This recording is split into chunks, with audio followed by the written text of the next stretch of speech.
Petang ini saya berdekatan di Taman Seri Muda Shah Alam nak cari bazar Ramadan, tapi terjumpa pasar malam. Jalan-jalan terjumpa satu pot yang membuat saya berhenti. Oh, gerai cendol dan ais kacang. Kak, ada apa di sini? Kang? Ini laci kang, ini cendol jagung, cendol ABC, cendol laci kang, cendol biasa. Oh, walau pening saya. Adik kata ini best seller, jadi saya order lengci kang campur cendol. Tak tahu pula sejak bila mereka berdua berkahwin dan duduk serumah. Fuyo, ini nampak menarik. Kawan nak satu, jadi anti recommended second best seller. Ini cendol berkahwin dengan ais kacang pula. Nampak cantik, kemerah-merahan. Malulah tu. Lepas tu anti kata ini kena cuba nasi ambeng. Okeylah, tak tahu ini untuk dinner sekali. Saya ambil ayam masak kicap. Tak nak pedas hari ni.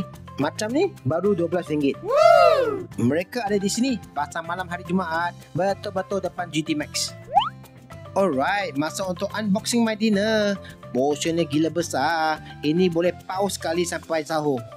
Walau, ayam pun sama besar dan kicap pun pekat. Ini betul-betul sedap. Ayam kicapnya so flavoring dan bagi saya, the combination semuanya ngam tekak saya. Gila ni, semua hanya RM12. Sekarang the moment of truth. Perkahwinan cendol dan lengci kang. Memang tak boleh brain combination ini. Wow, ini sedap. Combination bahannya padu. Rasa dan tahap kemanisannya semuanya just ngam. Harga RM10, tapi boleh makan 3 orang.